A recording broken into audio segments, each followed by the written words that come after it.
ರಾಜ್ಯದ ಸಂಕ್ಷಿಪ್ತ ಸುದ್ದಿಯ ಕ್ವಿಕ್ ರೌಂಡ್ ಅಪ್. ವಿದ್ಯಾರ್ಥಿ ತಲೆಕೂದಲು ಉದ್ದ ಬಿಟ್ಟು ಶಾಲೆಗೆ ಬಂದಿದ್ದಾನೆಂದು ಶಿಕ್ಷಕರು ದರ್ಪ ಮೆರೆದಿದ್ದಾರೆ. ರಾಯಚೂರು ಜಿಲ್ಲೆ ಖಾಸಗಿ ಕ್ರಿಶ್ಚಿಯನ್ ಶಾಲೆಯಲ್ಲಿ ತಲೆಕೂದಲಿಗೆ ಕತ್ತರಿ ಹಾಕಲಾಗಿದೆ. ಪ್ರೇಯರ್ ಬಳಿಕ ವಿದ್ಯಾರ್ಥಿಯನ್ನ ಹೊರಹಾಕಿ ವಿಶಾಲಾಕ್ಷಿ ಅಮಾನವೀಯವಾಗಿ ವರ್ತಿಸಿದ್ದಾರೆ. ನಂತರ ಪಿಟಿ ಶಿಕ್ಷಕಿ ಸ್ವಾತಿ ಅನ್ನೋರು ಕೂದಲು ಕತ್ತರಿಸಿದ ಆರೋಪ ಕೇಳಿಬಂದಿದೆ.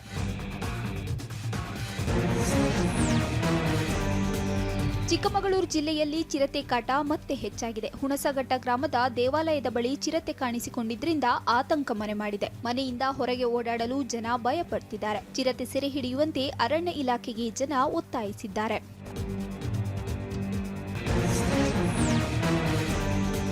ಚಿಕ್ಕಮಗಳೂರಿನಲ್ಲಿ ಕಾಡಾನೆಗಳ ಹಾವಳಿಗೆ ಜನ ಕಂಗೆಟ್ಟು ಹೋಗಿದ್ದಾರೆ. ಕಸ್ಕೆಬೈಲು ಗ್ರಾಮದ ಬಳಿ 30ಕ್ಕೂ ಹೆಚ್ಚು ಕಾಡಾನೆಗಳು ಪ್ರತ್ಯಕ್ಷವಾಗಿದೆ. ಕೃಷ್ಣಮೂರ್ತಿ ಎಂಬವರ ಮನೆಯ ಬಳಿ ಗಜಪಡೆ ಹಿಂಡು ಓಡಾಡಿದೆ.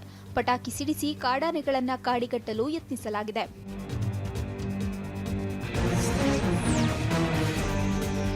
ಪ್ರೀತಿಸಿ ಮದುವೆಯಾದ ಜೋಡಿಗೆ ಪೋಷಕರ ವಿರೋಧದ ಆತಂಕ ಎದುರಾಗಿದೆ. ನವಜೋಡಿ ಕೊಪ್ಪಳ ಎಸ್ಪಿ ಮೊರೆ ಹೋಗಿದ್ದಾರೆ. ಜನವರಿ 14ರಂದು ಚಿನ್ಮಯ್ ಬಸವರಾಜ್ ಮೇಟಿ ಪ್ರೀತಿಸಿ ಮದುವೆಯಾಗಿದ್ರು. ವಕೀಲರ ಜೊತೆ ಕೊಪ್ಪಳ ಎಸ್ಪಿ ಕಚೇರಿಗೆ ಹೋಗಿ ಹಾರ ಬದಲಾಯಿಸಿಕೊಂಡಿದ್ದಾರೆ.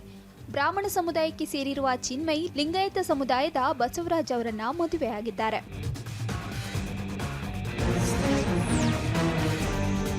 ಆಜಾನ್ ಸೌಂಡ್ ಕಡಿಮೆ ಮಾಡಿಸಿ ಅಂತ ಪೊಲೀಸ್ ಠಾಣೆಗೆ ದೂರು ನೀಡಲಾಗಿದೆ. ಮಂಡ್ಯ ಜಿಲ್ಲೆ ನಾಗಮಂಗಲದ ಜಾಮಿಯಾ ಮಸೀದಿಯಲ್ಲಿ ಧ್ವನಿವರ್ಧಕ ಶಬ್ದದಿಂದ ಕಿರಿಕಿರಿ ಆಗುತ್ತಿದೆ ಅಂತ ಆರೋಪಿಸಲಾಗಿದೆ.